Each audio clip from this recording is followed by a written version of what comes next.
The crystal chandeliers of the grandeur ballroom cast fractured light across 500 faces. Champagne flutes caught the glow like tiny stars. Maya Porter moved through the crowd in her ivory uniform. A tray balanced perfectly on her left hand. She'd done this 1,000 times: smile, serve, disappear. The fabric of her uniform was starched stiff against her brown skin. Her feet ached in the required black heels. Around her, men in midnight tuxedos and women in emerald green and ruby red gowns laughed about stock portfolios and vacation homes.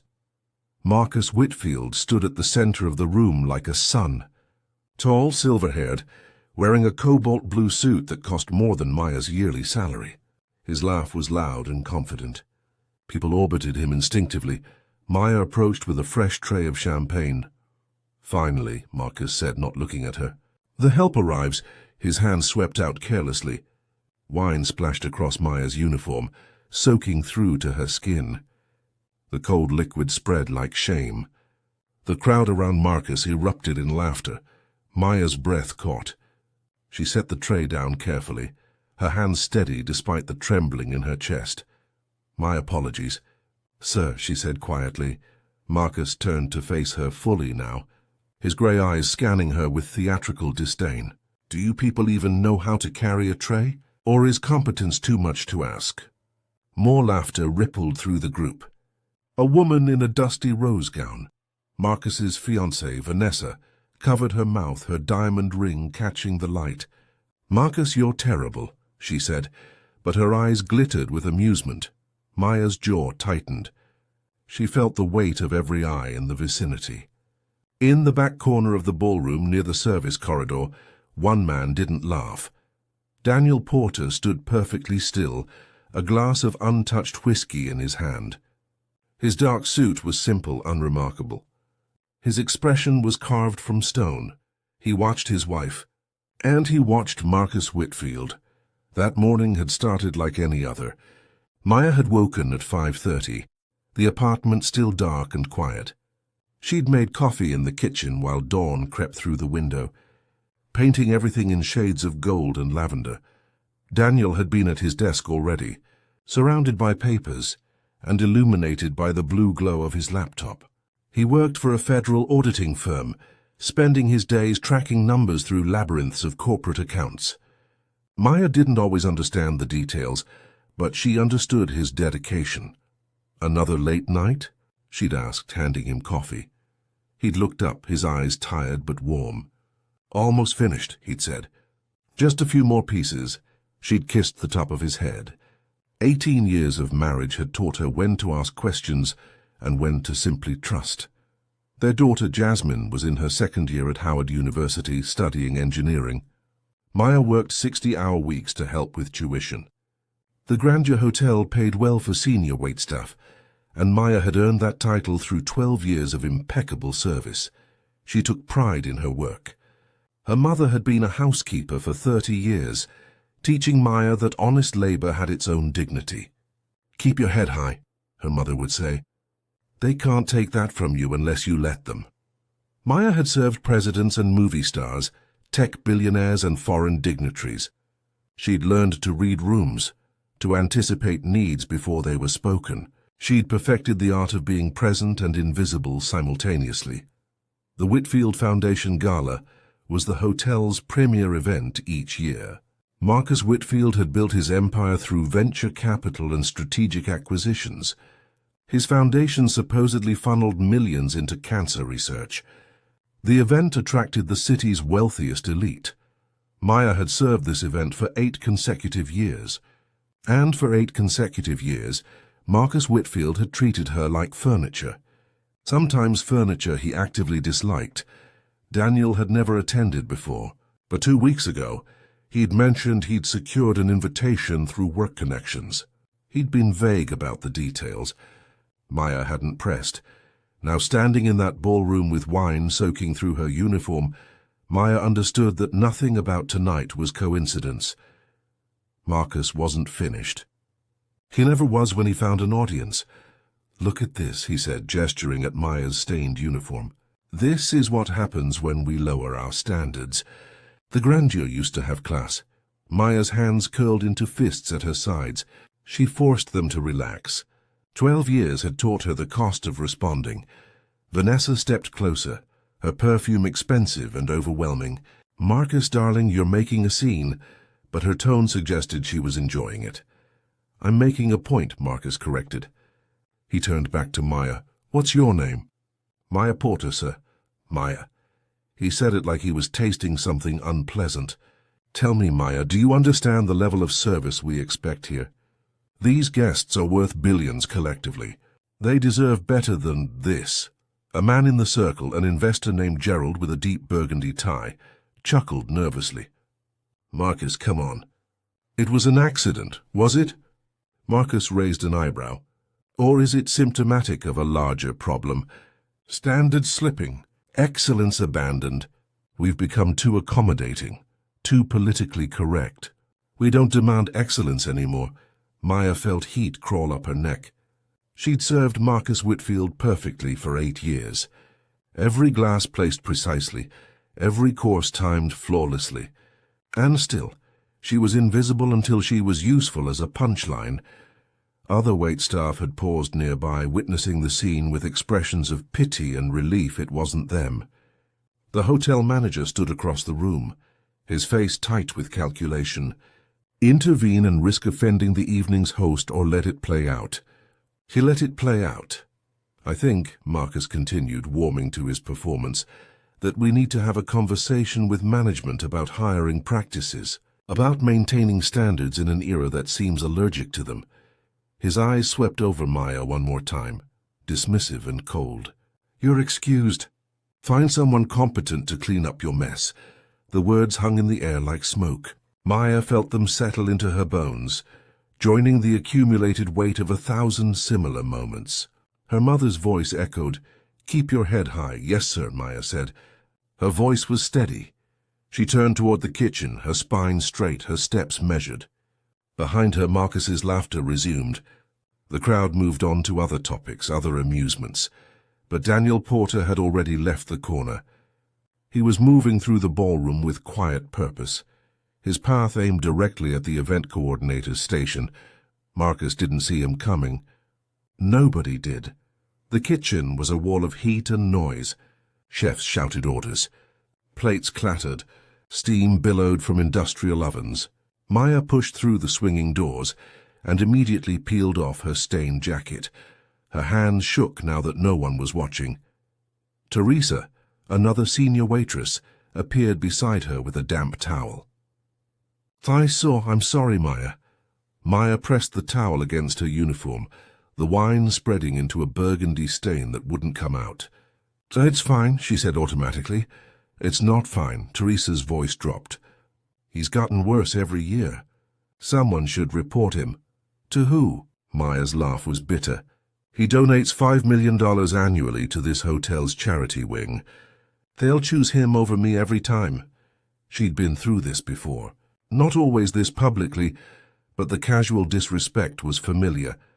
The way certain guests spoke over her, as if she didn't exist. The assumptions about her intelligence, her capabilities, her worth, usually she could compartmentalize. Put on the uniform, do the job, go home. But tonight felt different, heavier. Through the circular window in the kitchen door, Maya watched the ballroom. The chandelier seemed brighter now, more aggressive. The laughter sounded sharp.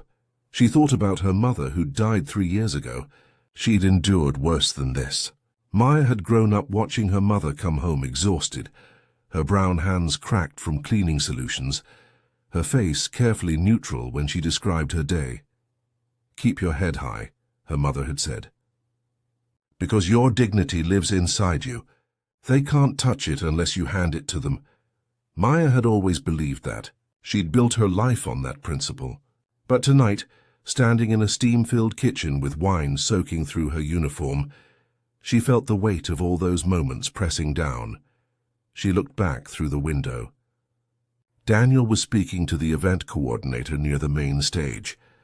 The coordinator's expression shifted from confusion to surprise, to something Maya couldn't quite identify. Fear? "Joe, that didn't make sense." Daniel turned slightly, and for just a moment his eyes found hers through the kitchen window. There was something in his expression she'd never seen before, something cold and purposeful and utterly controlled. He gave her the smallest nod. Then he turned back to the coordinator. Maya's heart began to pound for reasons she didn't yet understand. 6 months earlier, Daniel had come home with a new case file.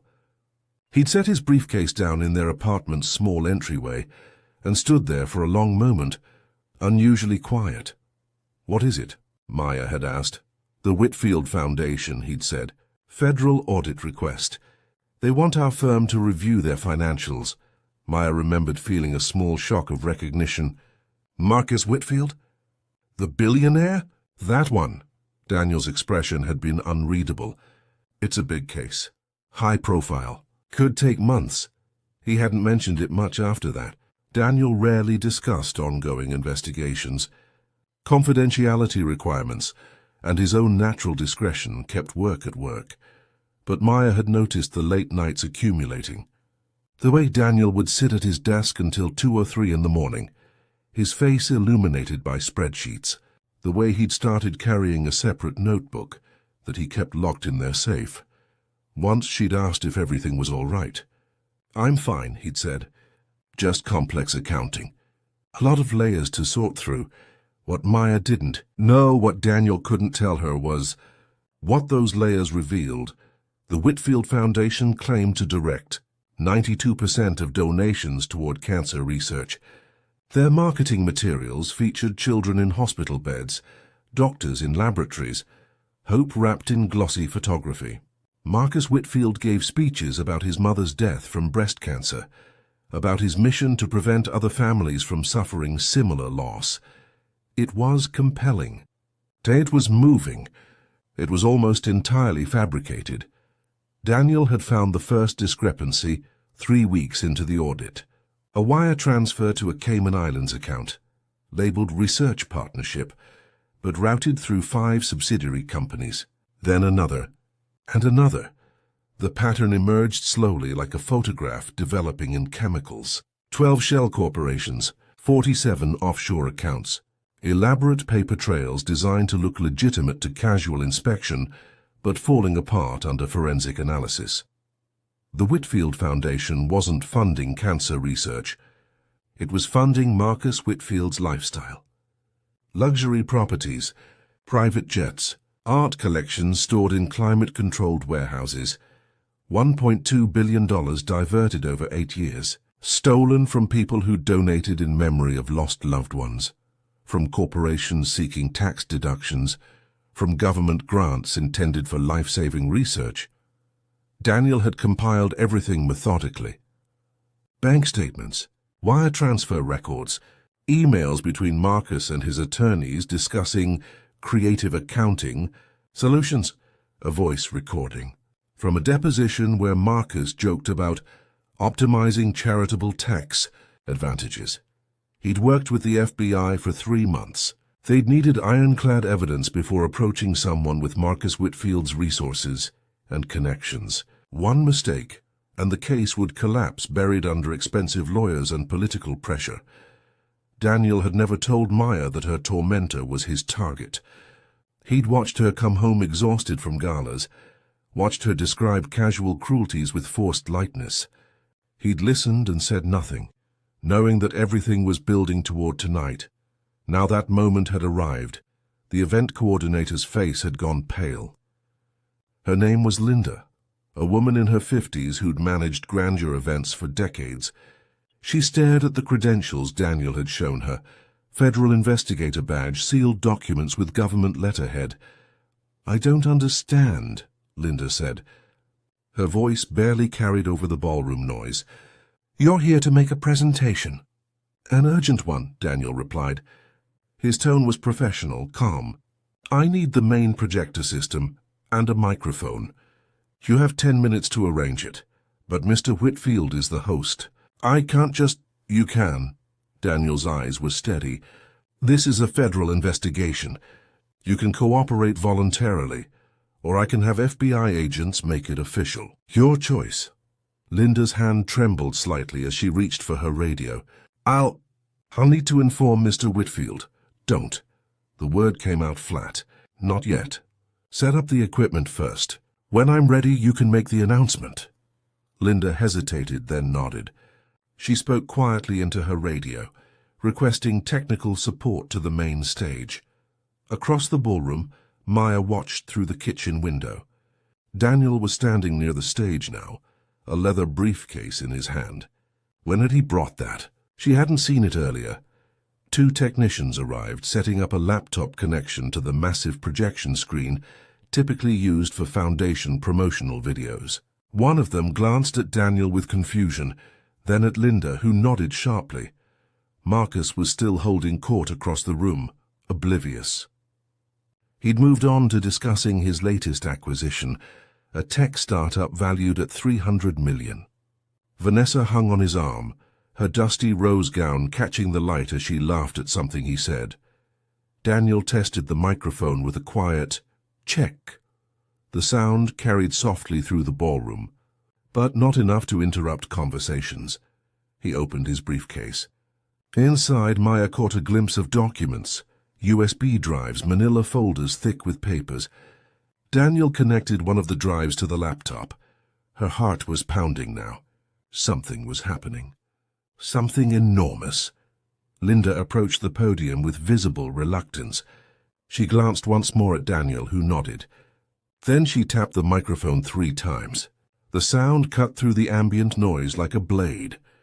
"Ladies and gentlemen," Linda said, her voice amplified across the ballroom. "We have an urgent presentation this evening. Please direct your attention to the main stage." Conversations faltered. Heads turned. Marcus frowned, looking toward the stage with irritation. Linda continued reading from a card Daniel had given her. "Presenting Mr. Daniel Porter, Senior Forensic Analyst with the Federal Investigation Unit, Office of Economic Crimes." The ballroom fell silent. 500 people turned toward the stage. Maya's hands gripped the kitchen doorframe. Her breath stopped. Daniel stepped up to the podium. The projection screen behind him illuminated with a single slide. The Whitfield Foundation, a forensic analysis. Marcus Whitfield's face went from irritated to confused to something approaching fear in the span of 3 seconds. Daniel adjusted the microphone. When he spoke, his voice was clear and steady and absolutely merciless. "Good evening. I apologize for the interruption, but what I'm about to show you cannot wait."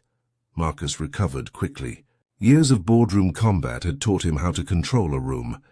He stepped forward, his cobalt blue suit catching the light, his smile practiced and disarming. "I'm sorry, who are you?"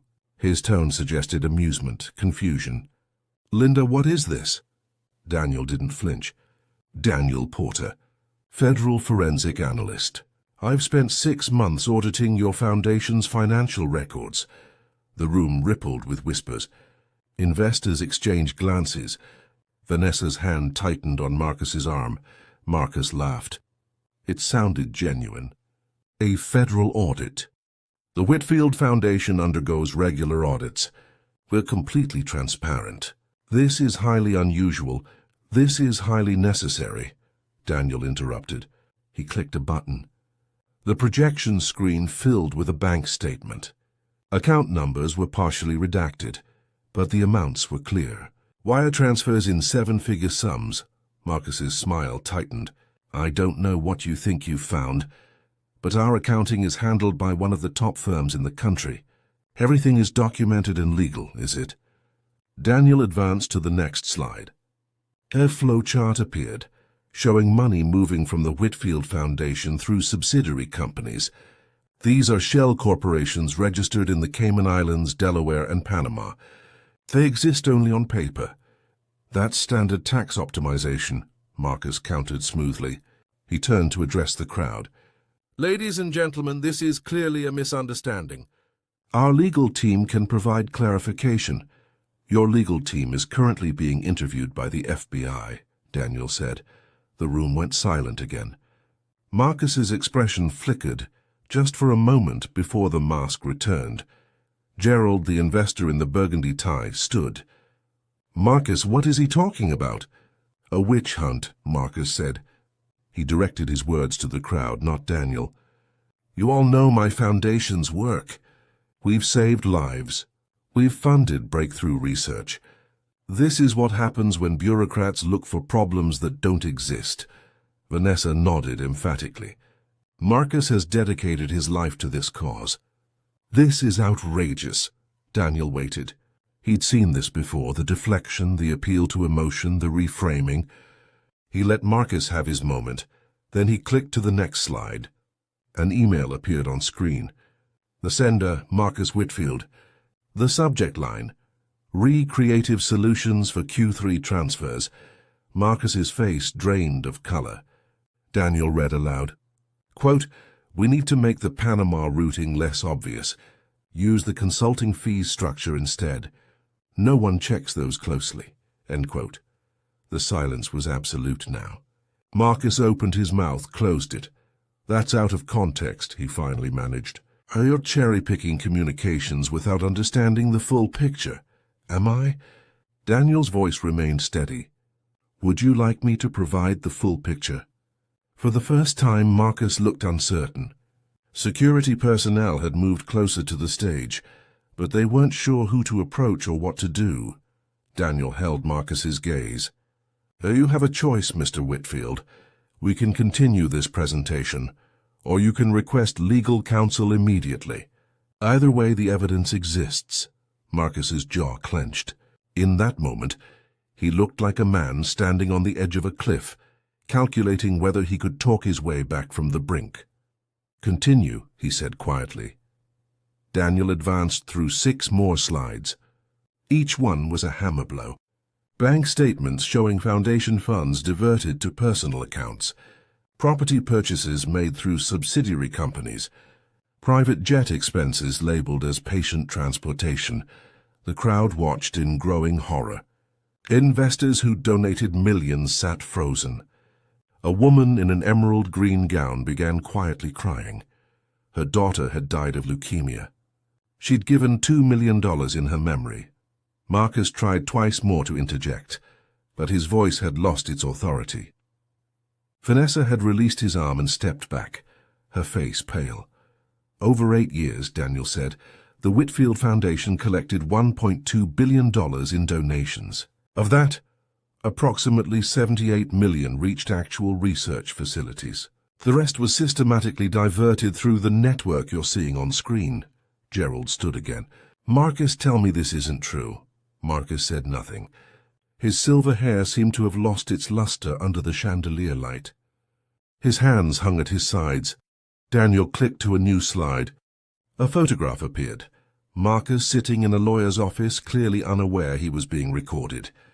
This footage was obtained legally during a court-ordered deposition for an unrelated case. "The audio is relevant," he pressed play. Marcus's voice filled the ballroom. "Look, the foundation is about optics and optimization. We do enough real charity to keep the story clean. But the real value is in the tax architecture. We're talking about preserving wealth across generations. That's the actual mission." Someone gasped. Another investor stood and walked toward the exit.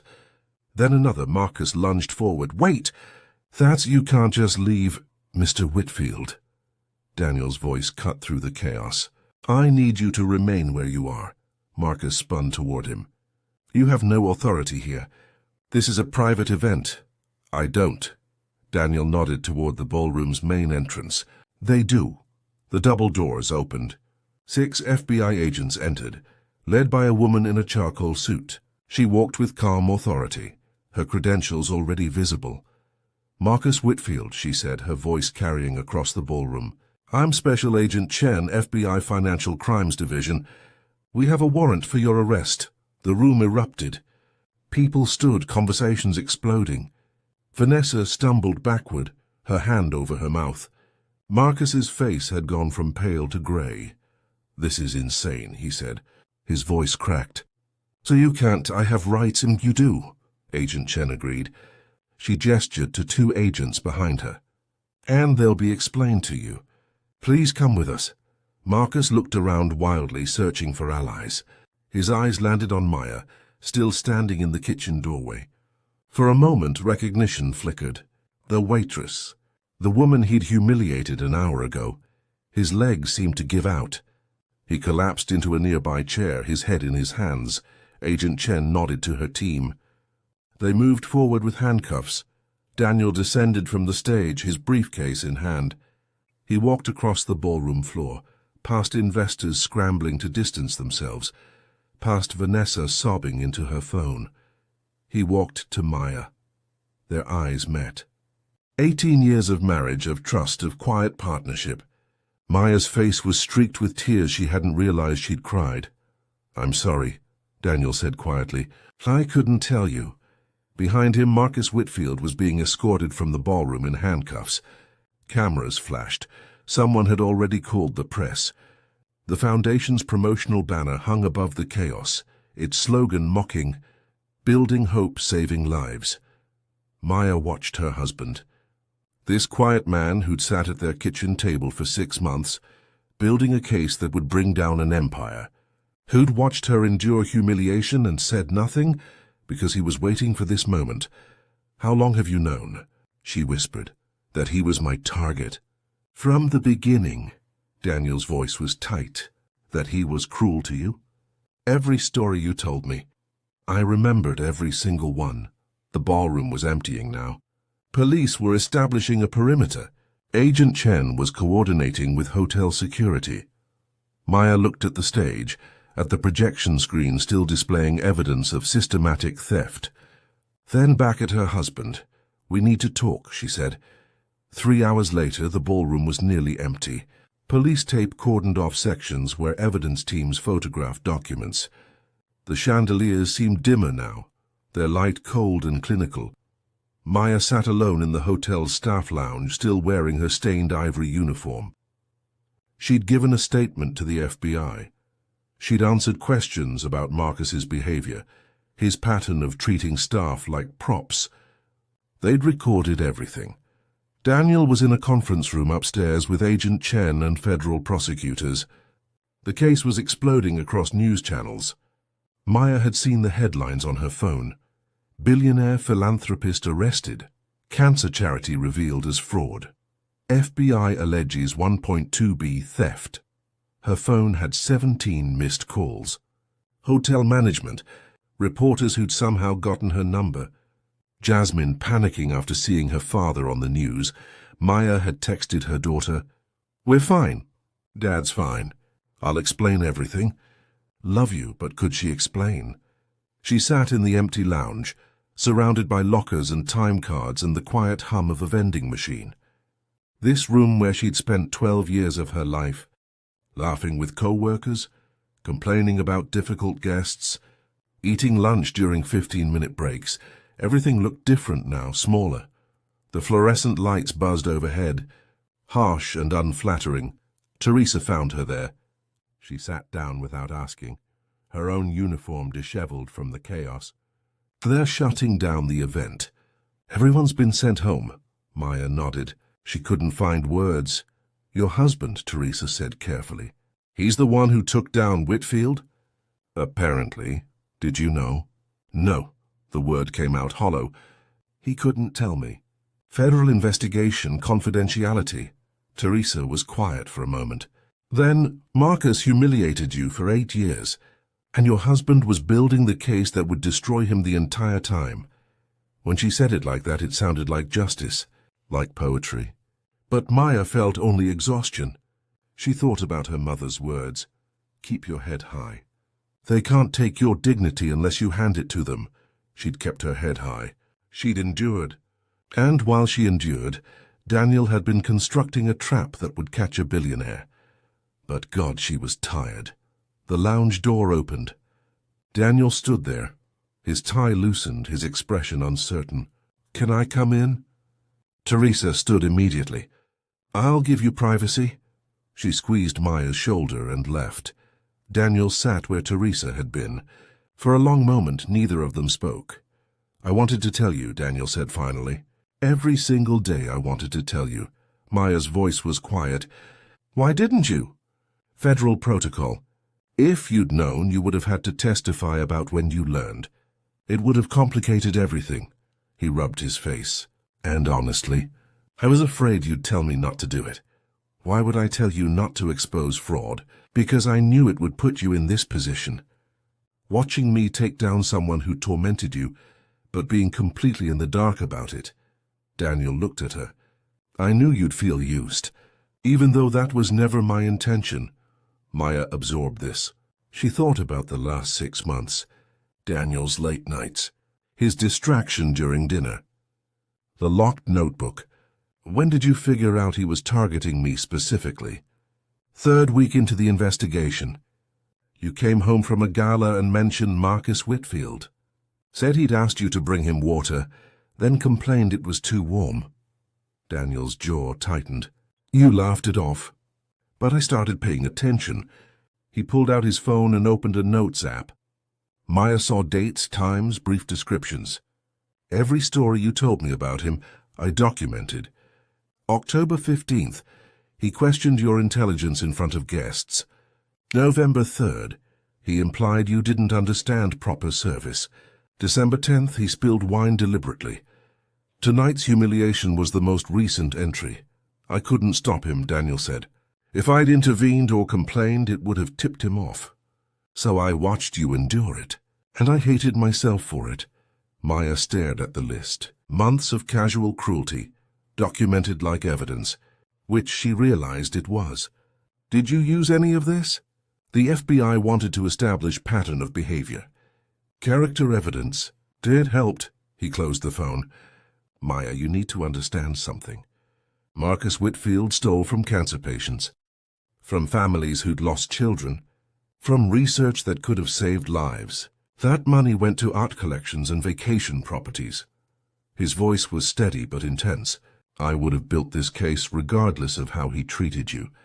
But knowing what he did to you, it made me that much more determined to get it right. Maya thought about Marcus collapsing in the chair, his face gray with fear.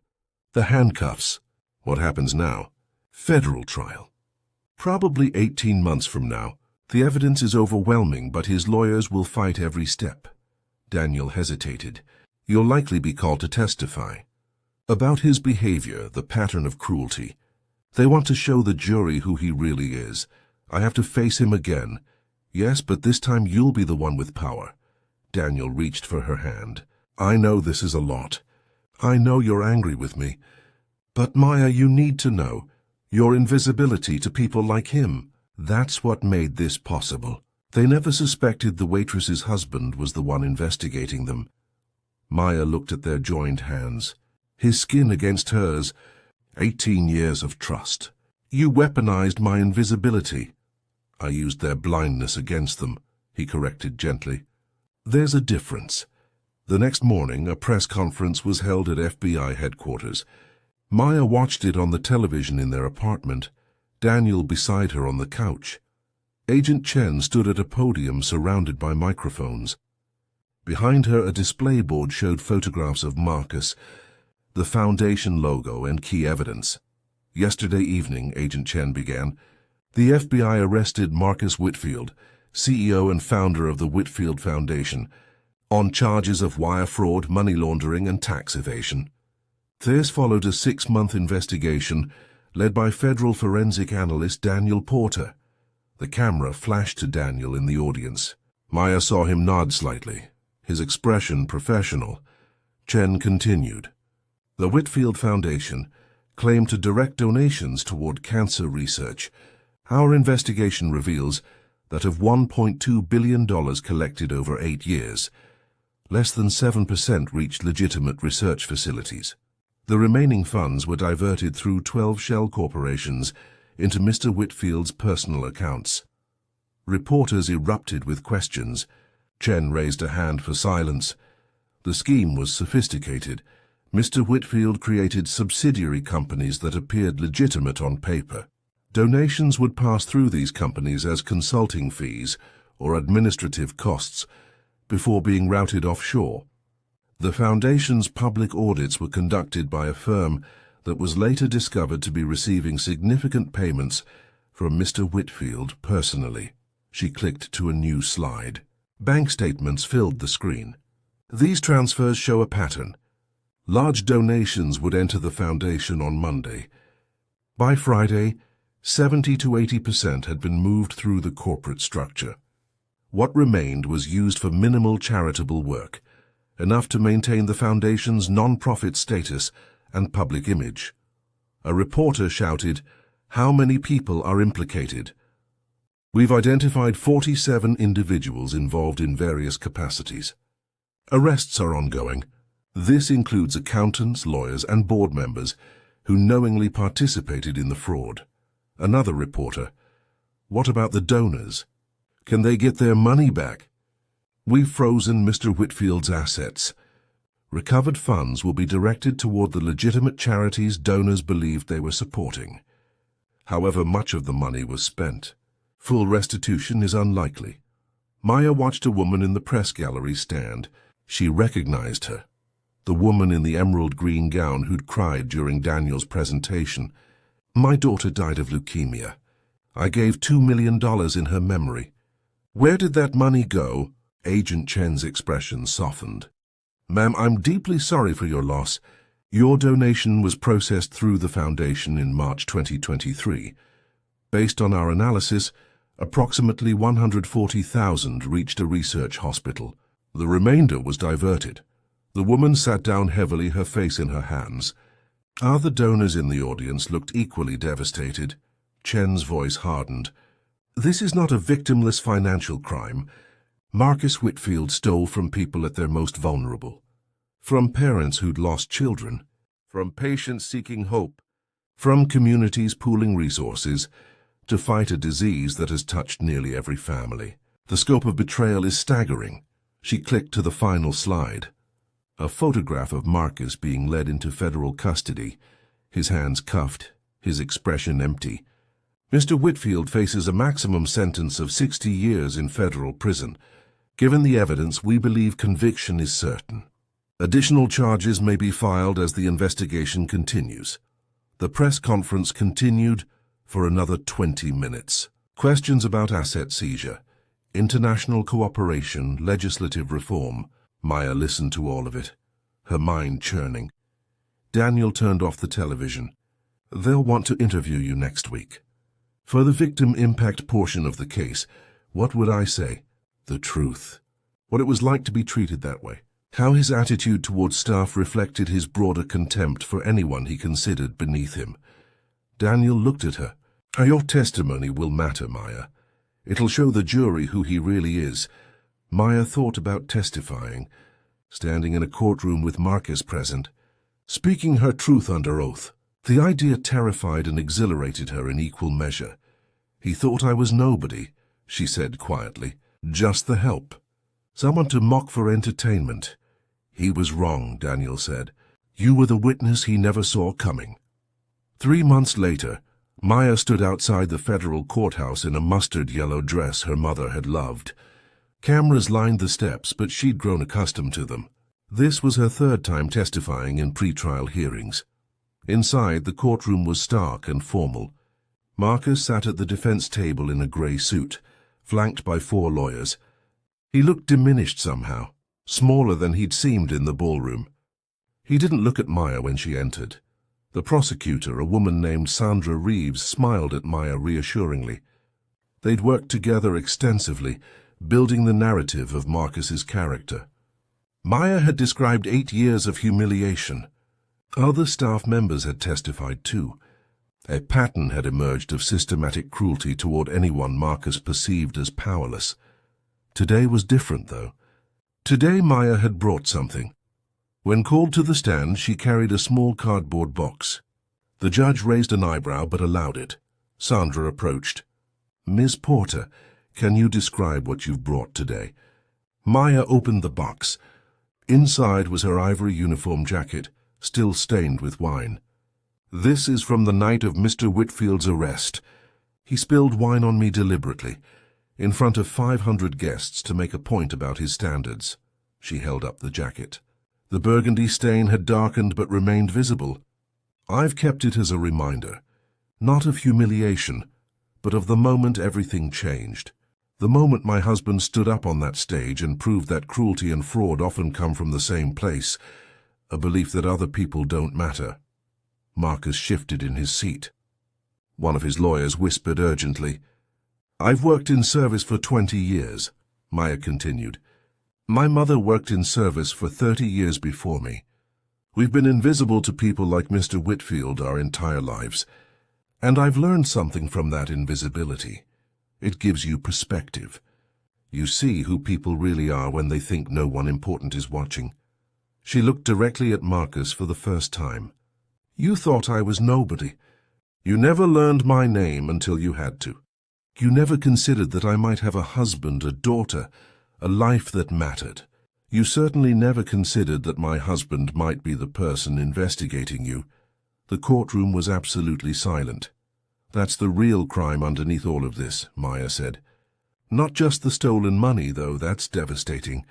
It's the belief that some people are worth more than others, that some people's suffering is entertaining, that some people are just scenery in your life." Sandra nodded. "Thank you, Ms. Porter. No further questions." Marcus's defense attorney approached for cross-examination, but Maya could see his heart wasn't in it.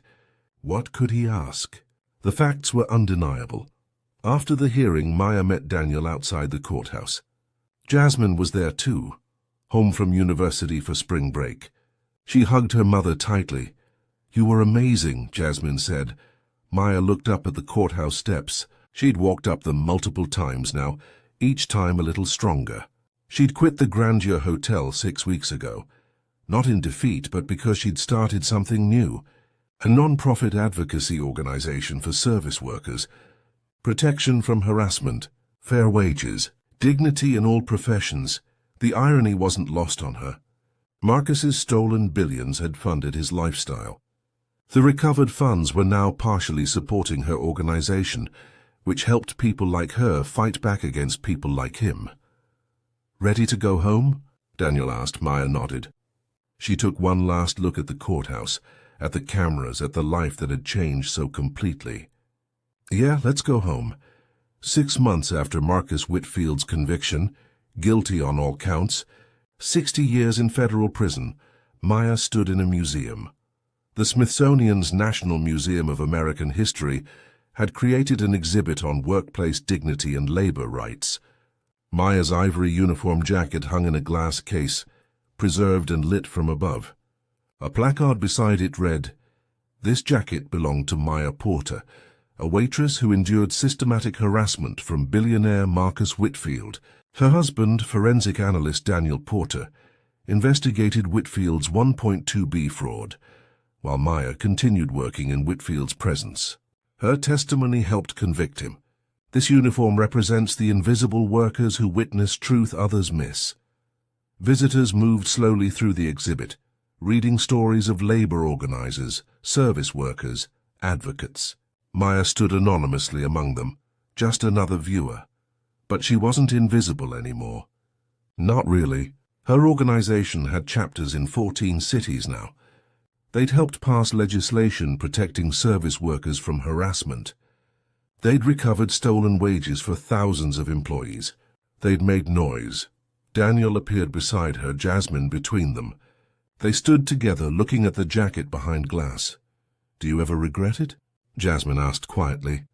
"Everything that happened?" Maya considered. "Those 8 years of humiliation, the wine-stained uniform, the laughter, the systematic cruelty of a man who'd thought himself untouchable. No," she said finally. "I regret that it happened, but I don't regret what came after. Sometimes the people who hurt us reveal more about themselves than they realize. And sometimes that revelation is exactly what brings them down." She thought about her mother. "Keep your head high. They can't take your dignity unless you hand it to them." Maya had never handed it over. She'd held it close, even in the darkest moments. And in the end, that dignity had become armor, proof, power. "He thought I was just the help," Maya said softly. "He forgot that the help sees everything. Hears everything, remembers everything." She looked at her jacket one more time, then turned away. Behind them, other visitors stopped to read her story. Her words, her truth. Marcus Whitfield had spent his life building an empire on lies, convinced that his wealth made him invincible. But in the end, he'd collapsed in fear before a waitress's husband and a truth he could no longer hide. Maya walked out of the museum into golden afternoon light, her family beside her. The city stretched ahead, full of workers and witnesses, of people dismissed and people rising. She was one of them. She'd always been one of them, and now finally she was seen.